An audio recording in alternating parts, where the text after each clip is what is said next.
الحمد للہ رب العالمین والصلاة والسلام علی سید المرسلین وخاتم النبیین اعوذ باللہ من الشیطان الرجیم بسم اللہ الرحمن الرحیم سورۃ بنی اسرائیل آیت نمبر 53 سے وَقُلْ لِعِبَادِي اور کہیں آپ میرے بندوں سے یقول التی کہ کہیں وہ بات ہی احسن جو سب سے اچھی ہو ان الشیطان بے شک شیطان ینزغ بینہم فساد ڈلواتا ہے ان کے درمیان ان الشیطان بے شک شیطان کانا ہے للانسانی انسان کے لیے عدوا مبینا دشمن کھلا۔ اس آیت میں اللہ تبارک و تعالی نے جو پہلا لفظ بولا ہے کل عبادی، آپ کہیں میرے بندوں سے، کتنا پیاری بات ہے کہ کچھ لوگ ایسے ہوتے ہیں کہ اللہ انہیں کہتا ہے یہ میرے بندے ہیں، کہیں کہتا ہے عباد الرحمن، رحمان کے بندے، تو فرمایا کل عبادی میرے بندوں سے کہہ دیں۔ اب دیکھیں اللہ جن کو میرے بندے کہہ رہا ہے انہیں کیا نصیحت کر رہا ہے، وہ نصیحت سننے کی ہے کہ پیار کے انداز سے اللہ تبارک و تعالیٰ کیا کہنا چاہتا ہے۔ فرمایا میرے بندوں سے کہیں یقول التی ہی احسن، کہ وہ بات کریں جو سب سے اچھی ہو، یعنی ایسی بات کریں کہ اس سے زیادہ اچھی بات پھر کوئی نہ ہو، سب سے اچھی بات کریں۔ اس میں یہ نہیں بتایا گیا کہ بات کس سے کریں، بلکہ اس میں مطلق ہے، چاہے اپنوں سے بات ہو، پرایوں سے ہو، دوست سے ہو، دشمن سے ہو، مسلم سے ہو، غیر مسلم سے ہو، جس سے بھی بات کریں کیسی بات کریں، ہی احسن جو سب سے اچھی ہو۔ اب سب سے اچھی بات کیا ہوتی ہے؟ دیکھیں سب سے اچھی بات اولاً تو وہ ہے جو دین کی بات ہے۔ ایک اور جگہ ہے قرآن مقدس میں وَمَنْ أَحْسَنُ قَوْلًا مِّمَّنْ دَعَا إِلَى اللَّهِ وَعَمِلَ صَالِحًا، اس سے زیادہ اچھی بات کس کی ہو سکتی ہے جو اللہ کی طرف لوگوں کو دعوت دیتا ہے اور خود بھی عمل اچھے کرتا ہے، اس سے زیادہ اچھی بات کس کی ہو سکتی ہے؟ یعنی سب سے اچھی بات وہی ہے جو اللہ کے دین کی بات ہے، دین کی دعوت جو سب سے اچھی بات ہے۔ تو میرے بندوں سے کہیں کہ وہ سب سے اچھی بات کریں، یعنی دین کی دعوت دیں، ایک بات۔ دوسرا، پھر دین کی بات کرنے میں بھی انداز آسان ہونا چاہیے، انداز پیارا ہو۔ ادعو الی سبیل ربک بالحکمت والموعظۃ الحسنہ وجادلہم باللتی ہی احسن، وہی لفظ ہے ہی احسن، کہ آپ اپنے رب کے دین کی طرف دعوت دیں بالحکمہ، حکمت عملی سے، والموعظۃ الحسنہ اور اچھے وعظ سے،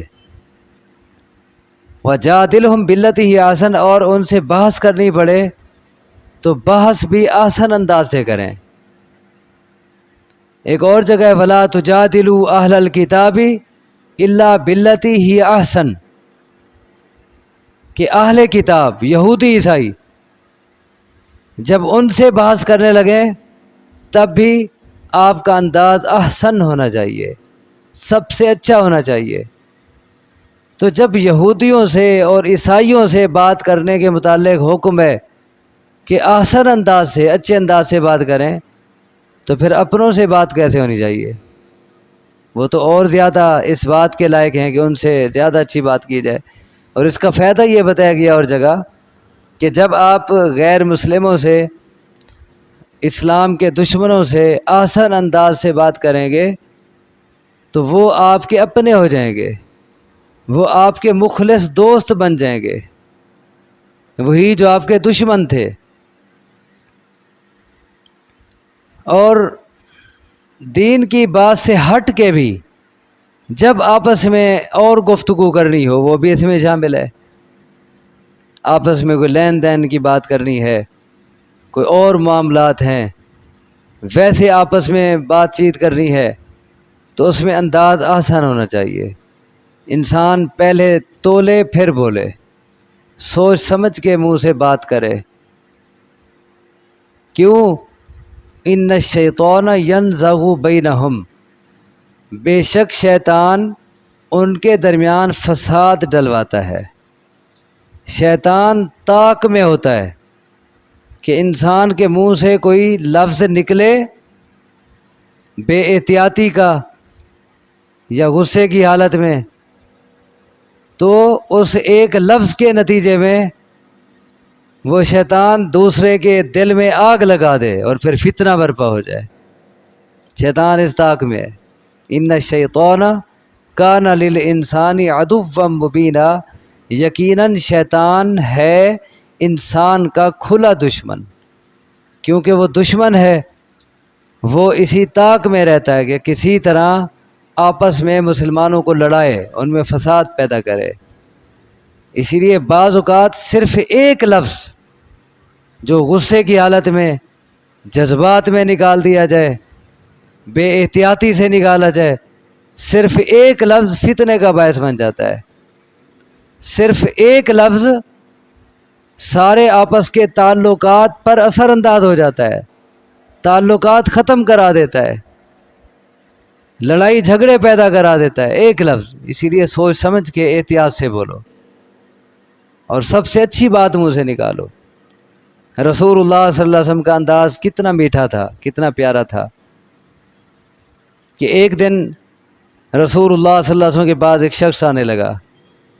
آپ نے سیدہ عائشہ رضی اللہ تعالی عنہا سے فرمایا کہ یہ آدمی جو آ رہا ہے یہ اپنے قبیلے کا، اپنی برادری کا بدترین شخص ہے. اب وہی جب آپ کے پاس آ کے بیٹھا، آپ نے ماتھے پہ ذرا شکن نہیں ڈالا، رویے میں ذرا نہیں تبدیلی آئی. انک لعلی خلق عظیم، اللہ نے قسم اٹھا کے کہا ہے کہ آپ اعلیٰ اخلاق کے مالک ہیں. وہی اخلاق کا مظاہرہ، آسان انداز سے گفتگو، میٹھی باتیں. بدترین شخص ہے. جب وہ چلا گیا تو سیدہ عائشہ رضی اللہ تعالی عنہ نے پوچھا کہ آپ نے تو فرمایا تھا کہ یہ قبیلے کا بدترین شخص ہے، اور جب وہ آیا آپ نے اس کے ساتھ کوئی رویہ ہی نہیں تبدیل کیا اور کوئی بات کے انداز میں کوئی تبدیلی نہیں آئی، میٹھے انداز سے اخلاق سے بات کی. آپ نے فرمایا کہ عائشہ تو نے مجھے کب بد اخلاق پایا ہے؟ اور سب سے بدترین شخص وہ ہے، فرمایا کہ جسے لوگ اس کی بد اخلاقی کی وجہ سے اس سے ملنا چھوڑ دیں. سب سے برا وہ شخص ہے. فرمایا سب سے اچھی میرے بندوں سے کہو، میرے میٹھے بندوں سے کہو کہ میٹھی بات کریں، سب سے اچھی بات کریں. کیوں؟ شیطان ان کے درمیان فساد ڈلواتا ہے. بے شک شیطان انسان کا کھلا دشمن ہے. اچھا، بعض اوقات انسان دین کی بات جب کرتا ہے نا تو دین کی بات کرتے کرتے کرتے جب تھک جاتا ہے تو بعض اوقات وہ جذبات میں آ جاتا ہے اور غصے میں آ جاتا ہے. یہ میری بات مان ہی نہیں رہے، پھر ایسے لفظ بول دینا، جذباتی لفظ، غصے کے لفظ، پھر فتوے لگا دینا کہ تم بدعتی ہو، تم بے ایمان ہو اور تم مشرک ہو، تم سمجھ ہی نہیں رہے. کتنا عرصے تھے میں تمہیں سمجھا رہے، ایک مثال دے رہا ہوں.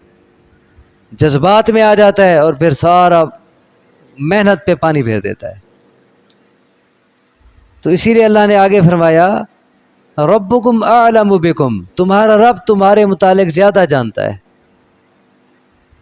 ان یشاء یرحمکم او ان یشاء یعذبکم، اگر وہ چاہے تم پہ رحم کرے یا اگر وہ چاہے تمہیں عذاب دے، یہ وہ جانتا ہے۔ یہ تمہارا کام نہیں ہے کہ تم جذبات میں آ جاؤ اور غصے میں آ جاؤ اور پھر تبلیغ کا انداز ہی تمہارا ایسا ہو جائے کہ بجائے لوگوں کی اصلاح ہونے کے تنقید کا پہلو غالب آ جائے، اور بجائے لوگوں کو خوشخبری دلانے کے اور ان کو قریب کرنے کے ان کو نفرت دلائی جائے۔ آپ نے بھیجا تھا نا 2 بندوں کو، صحیح بخاری کی روایت ہے، انہیں فرمایا تھا کہ لوگوں کو خوشخبری دینی ہے، ڈرانا نہیں ہے، اور لوگوں کو قریب کرنا ہے، انہیں نفرت نہیں دلانی، یعنی ایسا انداز نہیں اپنانا کہ لوگ تم سے دور ہوتے جائیں، ان کو قریب کرنا ہے، تمہاری بات کا انداز ایسا ہو، کشش ہو بات میں، تو لوگ تمہارے قریب ہوں۔ تو فرمایا یہ تمہارا کام نہیں ہے کہ تم جذبات میں آ کے پھر سارا پانی پھیر دو محنت پہ، یہ اللہ کو پتہ ہے کہ اس نے کس کے ساتھ کیا کرنا ہے، اس نے کس پہ رحم کرنا ہے، کس کو توفیق دینی ہے، ہدایت دینی ہے، اور کس کو عذاب دینا ہے اور توفیق نہیں دینی ہدایت کی، یہ اللہ کو پتہ ہے۔ وما ارسلناک علیہم وکیلا، اور ہم نے آپ کو ان پہ ذمہ دار بنا کے نہیں بھیجا، آپ ان کے ذمہ دار نہیں ہیں کہ پھر وہ نہیں مانتے تو آپ سے پوچھا جائے، ایسا نہیں ہوگا۔ اسی لیے آپ کا کام منوانا نہیں ہے، آپ کا کام صرف بتانا ہے بس۔ اسی لیے آپ یہی سوچ رکھ کے بتائیں کہ آپ کا کام بتانا ہے بس، منوانا نہیں ہے، نہیں مانتے نہ مانیں۔ وما علینا الا البلاغ المبین، ہمارے ذمے صرف واضح طور پر بتا دینا ہے بس۔ لست علیکم علیہم بمسیطر، آپ ان پہ نگران اور داروغے نہیں ہیں کہ زبردستی بنوائیں۔ آپ کا کام کیا ہے؟ فذکر انما انت مذکر، آپ نصیحت کریں، آپ صرف نصیحت کرنے والے ہیں۔ تو یہاں فرمایا وما ارسلناک علیہم وکیلا، اور نہیں بھیجا ہم نے آپ کو ان پر ذمہ دار بنا کر، اسی لیے آپ ان کے منوانے کے، ان کے اسلام لانے کے، ان کی ہدایت کے ذمہ دار نہیں ہے۔ اسی لیے آپ آسان انداز اپنائیں، سمجھاتے رہیں نرمی سے، پیار سے، نہیں مانتے تو بات پرس آپ سے نہیں ہوگی۔ وَرَبُّكَ أَعْلَمُ بِمَنْ فِي السَّمَاوَاتِ وَالْأَرْضِ،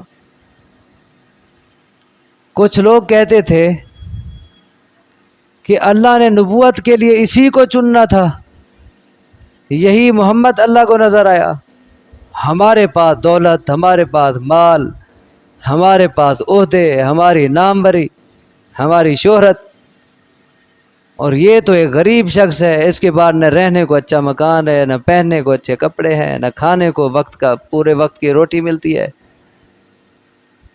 اللہ کو یہی نظر آیا نبوت اور رسالت کے لیے؟ اس کا جواب ہے وَرَبُّكَ أَعْلَمُ بِمَنْ فِي السَّمَاوَاتِ وَالْأَرْضِ، آسمان و زمین میں جو ہیں ان کو رب زیادہ جانتا ہے، اور تیرا رب اعلم زیادہ جانتا ہے بمن ان کو، فی السماوات والارض جو آسمانوں میں ہے اور جو زمین میں ہے۔ آسمان و زمین کی تمام مخلوق کے متعلق اللہ زیادہ جانتا ہے، لہذا اسی کو پتہ ہے کہ رسالت کا اور نبوت کا زیادہ حقدار کون ہے۔ یہ فیصلہ تمہیں نہیں کرنا، یہ اسی کو پتہ ہے، اس نے فیصلہ کرنا ہے، اور اس کے انتخاب کا جو معیار ہے وہ دنیا نہیں ہے، یہ تمہارے انتخاب کے معیار ہیں۔ تم دنیا دیکھتے ہو کہ جس کے بعد دنیا ہے اس کو بڑا بنا دو، جس کے پاس کوئی اعلیٰ برادری ہے اسی کو اپنا لیڈر منتخب کر لو، یہ تمہارے معیار ہیں۔ وہ یہ نہیں دیکھتا دنیا ہے کہ نہیں ہے، بلکہ وہ کیا دیکھتا ہے کہ کون اعلیٰ اخلاق کا مالک ہے، وہ اعلیٰ اخلاق دیکھتا ہے، وہ صفات دیکھتا ہے، وہ دنیا نہیں دیکھتا۔ اسی لیے اس نے سب سے اعلیٰ اخلاق کا مالک، سب سے اعلیٰ کردار کا مالک کس کو پایا؟ محمد صلی اللہ علیہ وسلم کو پایا، اس لیے انہی کا انتخاب کیا۔ وَلَقَدْ فَضَّلْنَا بَعْضَ النَّبِيِّينَ عَلَى بَعْضٍ، اور ہم نے فضیلت دی بعض نبیوں کو بعض پر، پھر ان کو آپس میں فضیلت دی ایک دوسرے پہ۔ وَآتَيْنَا دَاوُودَ زَبُورًا، اور ہم نے داؤد علیہ السلام کو زبور عطا کی۔ اس کے انتخاب کا معیار بڑا عجیب ہے، دنیا والوں کے معیار سے ہٹ کے۔ دیکھیں داؤد علیہ السلام بکریاں چراتے تھے، تو اللہ تبارک و تعالیٰ نے ان کو نبوت اور بادشاہت کے لیے چنا۔ اللہ نے ان کو نبی بھی بنایا، بادشاہ بھی بنایا۔ اور جب فضیلت کا ذکر ہونے لگا تو پھر یہ نہیں کہا کہ ہم نے بعض نبیوں کو بعض پر فضیلت دی اور داؤد کو ہم نے بادشاہت دی، یہ نہیں کہا، بلکہ فضیلت کا جب ادار کرنا تھا پھر کیا فرمایا؟ داؤد علیہ السلام کو ہم نے زبور عطا کی۔ اللہ کے ہاں فضیلت کے یہ معیار ہوتے ہیں کہ وہ جس کو فضیلت دینا چاہتا ہے، جس کو مقام دینا چاہتا ہے، اس کو پھر اپنے دین کا علم عطا کرتا ہے۔ اس کے ہاں فضیلت اس بات کا نام ہے، خیرکم من تعلم القرآن وعلمہ، وفی روایت افضلکم من تعلم القرآن وعلمہ، تم میں سے سب سے بہترین، اور ایک روایت کے لفظ ہے تم میں سے سب سے افضل، سب سے فضیلت اور مرتبے والا وہ شخص ہے جو قرآن سیکھتا ہے اور سکھاتا ہے، وہ سب سے افضل ہے۔ اس کے ہاں تو یہ معیار ہیں۔ قُلِ ادْعُوا الَّذِينَ زَعَمْتُم مِّن دُونِهِ، آپ کہیں کہ تم بلاؤ ان کو جن کو تم سمجھتے ہو اس کے سوا، اس کے علاوہ جن کو تم معبود سمجھتے ہو ان کو بلا لو، لیکن ان کا حال یہ ہے فَلَا يَمْلِكُونَ كَشْفَ الضُّرِّ عَنْكُمْ وَلَا تَحْوِيلًا، بس نہیں اختیار رکھتے وہ تکلیف ہٹانے کا تم سے اور نہ بدلنے کا، منتقل کرنے کا۔ انہیں دونوں اختیار نہیں ہے، جن کو تم بلاتے ہو اللہ کے سوا معبود سمجھتے ہو، ان کے بعد نہ تو تکلیف ہٹانے کا اختیار ہے کہ تم کسی تکلیف میں ہو، مشکل میں ہو، وہ تم سے وہ تکلیف، وہ مشکل، وہ مصیبت ہٹا دیں، ختم کر دیں، ان کو یہ اختیار بھی نہیں ہے۔ اور تحویل کا اختیار بھی نہیں ہے۔ تحویل یہ ہے کہ تکلیف ایک سے اٹھا کے دوسرے پہ ڈال دینا، منتقل کر دینا مصیبت، تکلیف، ان کو یہ اختیار بھی نہیں ہے۔ تو جب ان کو دونوں اختیار نہیں، نہ تم سے تکلیف ختم کر سکتے ہیں نہ تم سے اٹھا کے کسی اور پہ ڈال سکتے ہیں، تو پھر انہیں کیوں پکارتے ہو؟ اور جگہوں میں اللہ تبارک و تعالیٰ نے اسی مضمون کو مختلف انداز سے بیان کیا ہے۔ سورہ سبا آیت نمبر 22 میں اللہ تبارک و تعالیٰ فرماتے ہیں قُلِ ادْعُوا الَّذِينَ زَعَمْتُم مِّن دُونِ اللَّهِ، وہی لفظ ہیں جو یہاں تھے، زَعَمْتُم مِّن دُونِ، آپ انہیں کہیں کہ تم بلا لو ان کو جن کو اللہ کے سوا تم سمجھتے ہو معبود، لیکن ان کا حال یہ ہے لا يملكون مثقال ذرة في السماوات ولا في الارض، وہ آسمان و زمین میں ایک ذرہ برابر چیز کے بھی مالک نہیں ہے۔ وما لهم فيهما من شرک، اور نہ ان کی آسمان و زمین میں کوئی شراکت ہے، نہ تو خود مالک ہے نہ ان کی بھائی والی ہے، شراکت ہے۔ وما لهم منهم من ظہیر، اور نہ ان میں سے کوئی اللہ کا مددگار ہے، یعنی اللہ کو ان میں سے کسی کی مدد کی ضرورت بھی نہیں ہے کہ اللہ خود نہ کر سکتا ہو اور اسے ضرورت ہو کہ کوئی آئے میرا ہاتھ بٹائے اور ہم مل کے کام کریں، اسے یہ ضرورت بھی نہیں ہے۔ تو پھر کیوں ان کو پکارو جو نہ خود مالک ہیں نہ مالک کے ساتھ شریک ہیں اور نہ مالک کو ان کی ضرورت ہے، وہ اکیلا سب کچھ کر سکتا ہے، تو پھر کیوں پکارتے ہو؟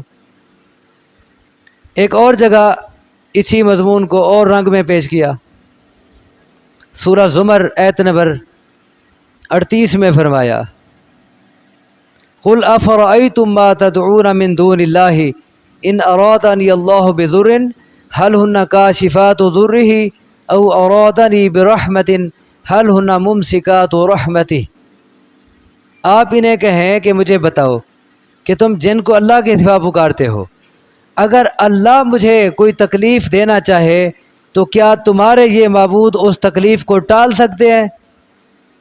یا اللہ مجھے کوئی رحمت دینا چاہے تو کیا تمہارے یہ معبود اللہ کی اس رحمت کو روک سکتے ہیں؟ جب جواب نفی میں ہے تو وہ جواب دیں یا نہ دیں؟ قل حسبی اللہ، آپ کہہ دیں کہ مجھے میرا اللہ کافی ہے، وہی سب کچھ کرنے والا ہے۔ علیہ یتوکل المتوکلون، اور بھروسہ کرنے والے اسی پر ہی بھروسہ کرتے ہیں۔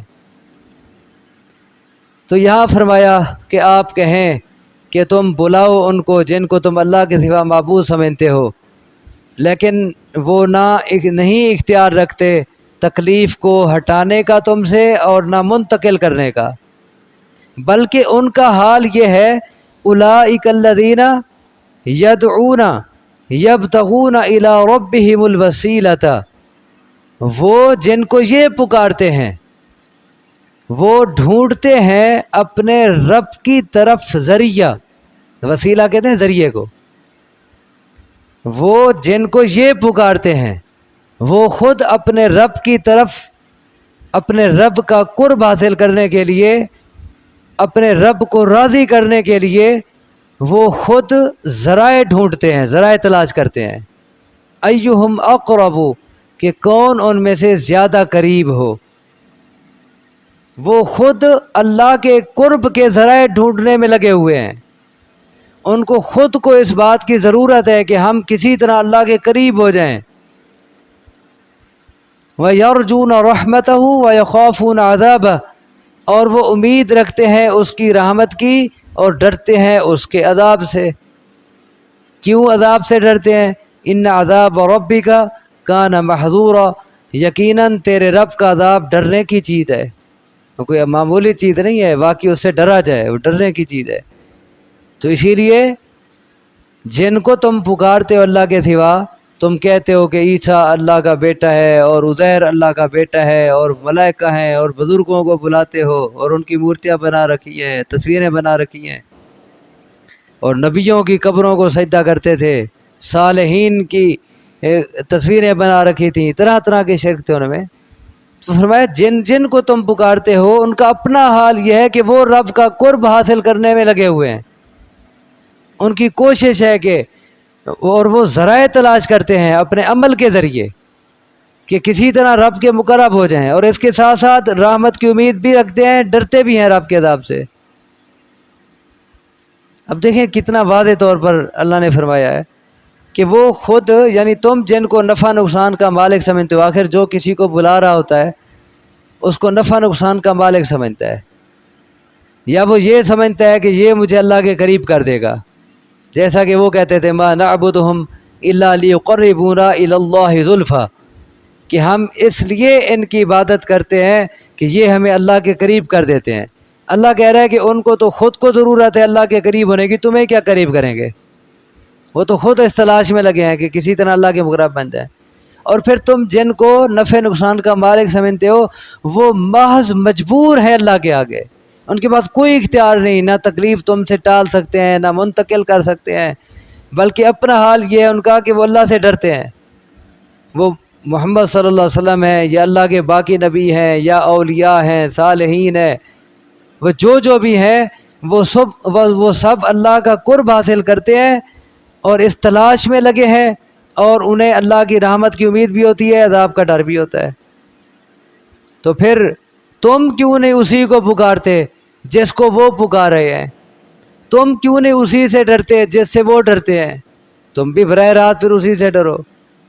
اب یہاں دیکھیں وسیلے کا لفظ آیا ہے، اب یہاں وسیلے کا لفظ دیکھ کے لوگ کہتے ہیں جی دیکھو وسیلہ حاصل کرو، حالانکہ وسیلے کا معنی کیا ہوتا ہے؟ ذریعہ، اور یہاں معنی اور ہے کہ وہ جن کو یہ پکارتے ہیں وہ خود اپنے رب کی طرف ذریعے ڈھونڈتے ہیں، ایہم اقرب، کہ کون ان میں سے قریب ہو جائے۔